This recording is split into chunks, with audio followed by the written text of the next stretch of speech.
Hey guys, Clay here. Been a little bit. I really need to get better at doing this on a more regular basis. But again, you know, one step at a time, right? Um, I guess I should kind of talk about some of the stuff that's happened recently. God, man, I really just turned this stuff on at the most inopportune time. But I'm getting a lot better with some of the stuff I talked about last time. I'm generally feel a little bit better about turning the camera on. I got some positive feedback from the last one. Thank you guys for that. We're just living life, man. Trying to make the most of it. I live in Miami. I don't know if I mentioned that last time, but it's a big city. A lot of big city stuff. I am not a big city guy. I can't say small town I grew up in, about 120,000 people. So it's the biggest city in East Texas, but still, it was small by these standards. Funny enough, actually about the same size land area wise as Miami, so that's pretty interesting. But a tenth the population, dude, it's crazy. Being out here. So, me and my girlfriend are reading this book, Dove, side by side. We're almost done with it. And I haven't read this book I read this book for the first time when I was 14 or 15. So it's been like 12 years. And, you know how sometimes you have to revisit something to really realize how it affected you? Well, revisiting this book made me realize how much it's changed my life, dude. Before I read this book, and honestly, for some years after, but I was kind of absorbed into the new technology. I had recently gotten an iPhone. I'd had it for a few years, recently got into playing Xbox Online, and I continued to do that forever just because it was something that was, it was the easiest way for me to hang out with my friends. They all lived 30 minutes away and in different directions. So getting us all together to hang out was like a 2 times a month type of thing. And God, those days. But anyway, this book touches on a lot of things that I believe intrinsically, that I believe are important to life. I think a connection to the natural world is something that a lot of people don't have, largely because a lot of people don't feel that they need it. But I think it is so important to have some kind of connection to nature and being some kind of part of the ecosystem, because humanity is a part of the ecosystem. We take a type of view from ourselves as being outside of it when we are totally dependent upon the health and well-being of the ecosystem around us in order to be able to live a comfortable life. And I touched on it in the last video, but a comfortable life is not something that people were meant to live. I feel like a lot of our woes today can be solved by having challenge in our lives, and a lot of that comes just from being connected to the natural world.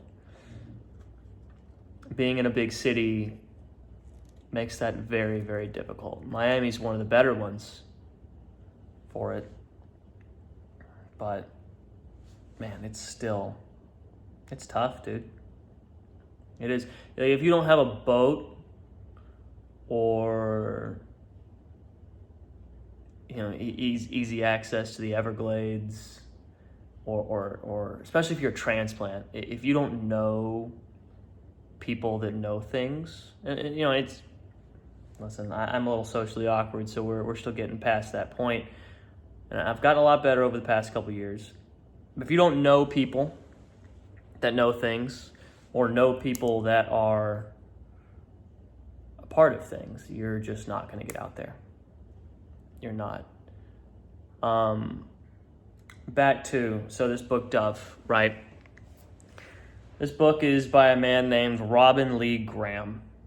In the 60s, he was a 16-year-old kid that set off on a voyage on a 24-foot sailboat around the world. Circumnavigation. At the time, he was the youngest person to ever do it. Took him 5 years. And some of the stories he has to tell are just incredible. Highly recommend the book. I can't say it'll change your life in the same way that it did mine, but it'll bring a new perspective to things. This kid was so young, and thinking about where I was when I was 16. Gosh, man. And he this book sort of set me on a path to do something similar one day, hopefully before I'm old and gray and incapable of enjoying it and really facing the challenge with the spring in your step and the tenacity of a young man. 27, so still young, but I got a few years behind me now. I haven't peaked yet though, so still doing pretty good in that regard. But like I'm saying, wonderful book. He talks about the connection with nature, talks about hardship, talks about some of the things that he went through and how times on that boat were some of the happiest and some of the worst times he'd ever experienced in his life. It's crazy to be able to have all that happen in just a span of 5 years. He came back with a wife and kid. Met a girl on while he was sailing around. Had a kid with her, and man, it really is it is sort of like the dream, I'm thankful enough. I met a wonderful woman before embarking on such an adventure, and I have no intention of doing a journey like that by myself. Oh man, when I tell you guys how good I've got it, I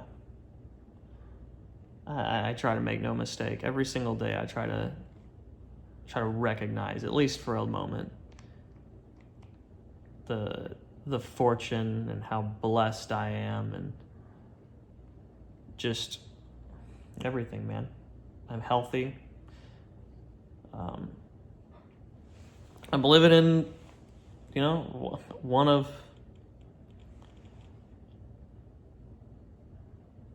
the places that, it's a place that does not belong to me. I'm being allowed to live here.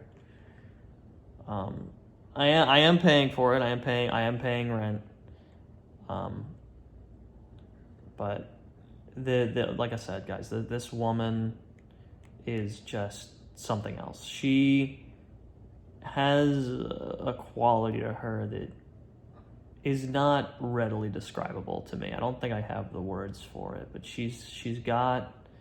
there's a certain grace and chaos about her and she's courageous, but she's also kind of a wimp. She's just what I need in my life, and I do my best not to take that for granted. I try and show her every single day how much she means to me. And, something cool.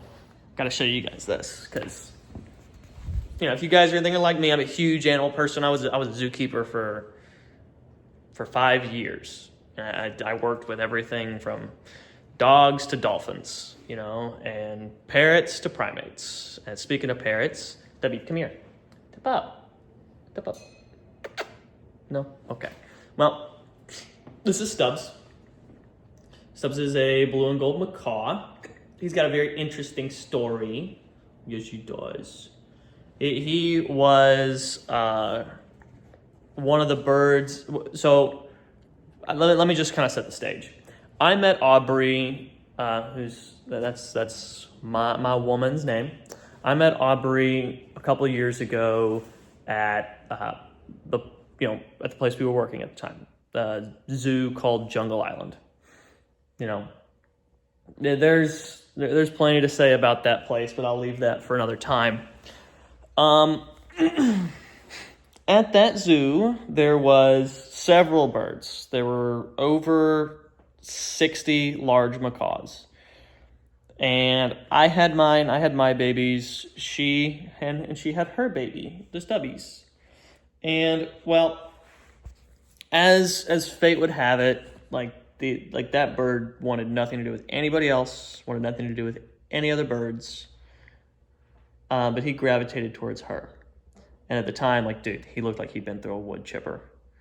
When I get better at videos, I'll try and do a good job of showing you guys a little bit more in depth on his story. But he looked like he'd been through a wood chipper, and through all the love and dedication in the world, Aubrey got him looking really, really good. He looks good now. He's not plucking at all. Though he is missing some feathers on his shoulder and on his chest. You can barely see it except when he's wet. Anyway, we were working together there. They sort of, he sort of chose her. And, when she left, they actually let her take him with her. So it was kind of a spur of the moment thing. So we had to hurry up and get a cage. Of course, we had to get the best thing we could find, a giant corner cage. And stop. What do you think? You want to come? You want to come here? You want to come? Okay. He's getting a little nervous. I'm not exactly sure why. But anyway. So that's how we got him. He's been wonderful. He's not too destructive. He's not too loud. Gotta knock on wood. Make sure that, big wings. Gotta make sure that I count my blessings there, because he is just wonderful. And he and I started off with kind of a rocky relationship. He didn't like me very much because he thought I was getting in the way of his mama. But he and I have really gotten close. He, as you saw, he kind of lets me pet him now, which is something that he never used to do before. No. So yeah, man, all that to say, count your blessings, have a goal, pursue it relentlessly.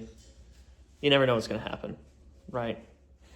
Be grateful for every little positive thing in your life, because nothing, and I mean nothing, is permanent. So I'm painfully aware that seasons in life change. I've had a lot of ups and downs over the past year, and I know that that there's a lot more ahead of me.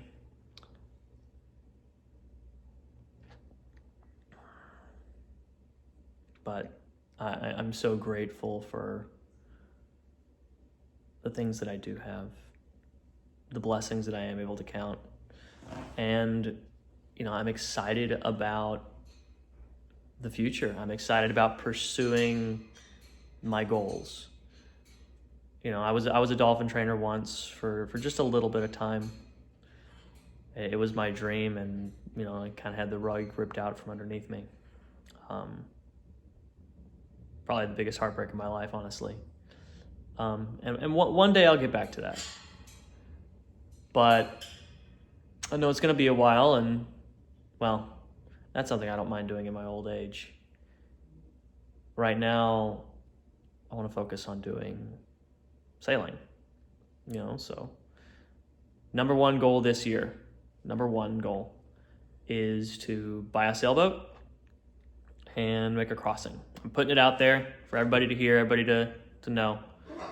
I want to buy a boat, with a little cabin, and I want to do a crossing either from Miami to the Bahamas or from the Keys to Cuba. Now, obviously, it depends on the season where I'm able to make that happen, which crossing I'll choose. And those are relatively easy crossings, all things considered. Anyway, crossings are never easy, but it shouldn't take more than a day or two. And that's not very long to be on a boat if you know anything about sailing. So I'll leave y'all with that. I'm facing some of the same challenges I was last time, but I'm getting through it. You know, step one, and every step along the way. Baby steps, though. You know, a lot of people can just keep their eyes forward on their goal and just move and trudge and beat aside everything that doesn't lead them there. I like to think of those people as being born with hiking boots on. You know, they are ready to go. Sometimes you have to build up the boots, though. I was born barefooted, so I'm working on building up the callus. So I have to keep my eyes on my path to make sure I'm not stepping anywhere I don't need to be stepping. But as long as I keep glancing up, looking at where I want to be, I'll get there. And you will too. So, leave you with that, and you guys have a good night.